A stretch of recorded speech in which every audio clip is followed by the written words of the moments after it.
Sir ಒಕ್ಕಲಿಗರನ್ನ ನಿಮ್ಮ ವಿರುದ್ಧ ಎತ್ಕಟ್ಟುವಂಥ ಅಥವಾ ನಿಮ್ಮನ್ನು ವಿಲನ್ ಮಾಡುವಂಥ ನೋಡಿದೆ ಮೊನ್ನೆ ನಿಮ್ಮ ಮೈಸೂರು ಜಿಲ್ಲೆಯಲ್ಲೇ ನಗರದಲ್ಲೊಂದು ಸಭೆ ಮಾಡ್ತಾರೆ.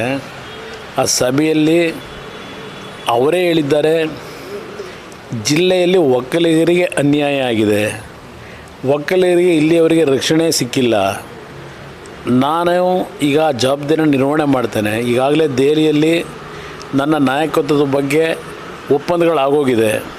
ಕೆಲವೇ ದಿನಗಳು, ಯಾರೂ ನೀವು ಆತಂಕಕ್ಕೊಳಗಾಗಬೇಡಿ, ಈ ರಕ್ಷಣೆಯನ್ನು ಕೊಡಲಿಕ್ಕೆ ನಾನು ತೀರ್ಮಾನ ತಗೊಂಡಿದ್ದೇನೆ ಅಂತ ಹೇಳಿದ್ದಾರೆ. ಹಾಗಿದ್ದರೆ ಒಂದು ಕಡೆ ಒಕ್ಕಲಿಗರಿಗೆ 8 ಸ್ಥಾನ ಕೊಟ್ಟಿದ್ದೇವೆ ಅಂತ ಹೇಳ್ತಾರೆ, ಇವತ್ತು ಮೈಸೂರಿನಲ್ಲಿ ಒಕ್ಕಲಿಗ ಅಭ್ಯರ್ಥಿಯನ್ನು ನಿಲ್ಲಿಸಿದ್ದೇವೆ ಅಂತ ಹೇಳ್ತಾರೆ.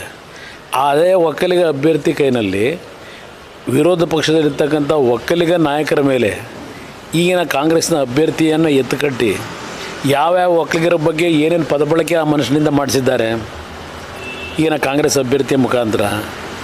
ಆಮೇಲೆ ಶಿವಕುಮಾರ್ ಅವರೇ ಈಗ ಒಪ್ಕೋತಾ ಇದ್ದಾರೆ, ಇಲ್ಲಿಯವರೆಗೆ ಮೈಸೂರಿನ ಒಂದು ರಾಜಕಾರಣದಲ್ಲಿ ಒಕ್ಕಲಿಗರಿಗೆ ಅನ್ಯಾಯ ಆಗಿದೆ ಅಂತೇಳಿ. ಅಂದರೆ ಅದರ ಅರ್ಥ ಸಿದ್ದರಾಮಯ್ಯನವರಿಂದ ಒಕ್ಕಲಿಗರಿಗೆ ಇಲ್ಲಿ ರಕ್ಷಣೆ ಸಿಕ್ಕಿಲ್ಲ, ಸಿದ್ದರಾಮಯ್ಯನವರಿಂದ ಒಕ್ಕಲಿಗರಿಗೆ ಅನ್ಯಾಯ ಆಗಿದೆ ಇವತ್ತು ಮೈಸೂರು ಜಿಲ್ಲೆಯಲ್ಲಿ ಅಂತಕ್ಕಂಥದ್ದು ನಾನು ಹೇಳ್ತಾ ಇಲ್ಲ, ಶಿವಕುಮಾರ್ ಹೇಳ್ತಾ ಇದ್ದಾರಲ್ಲ.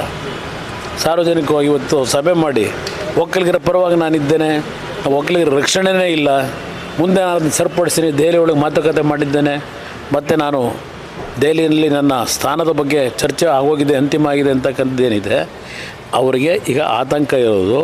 ಇವತ್ತು ಒಕ್ಕಲಿಗರ ಬಗ್ಗೆ ರಕ್ಷಣೆ ಕೊಡ್ತೀನಿ ಅಂತ ಹೇಳ್ತಕ್ಕಂಥದ್ದು ಇಷ್ಟು ದಿವಸ ಏನು ಮಾಡ್ತಾಯಿದ್ರು?